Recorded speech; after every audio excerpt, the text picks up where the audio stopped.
He sat alone that night, defeated after trying once again and failing.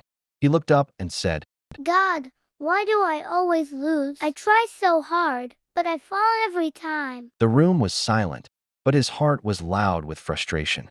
In the quiet, he felt God speak gently to his heart. You think you are losing, but you are learning. Every fall is building strength you cannot yet see. He wiped his tears and whispered, but when will I win? Victory is not given to those who quit. It belongs to those who keep standing up. I'm tired of trying. Even the strongest warriors grow tired. But they rest, they do not retreat.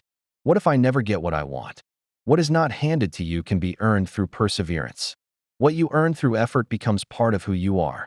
I'm afraid of failing again. Failure is not your identity. It is only a step on the staircase to success. Keep trying.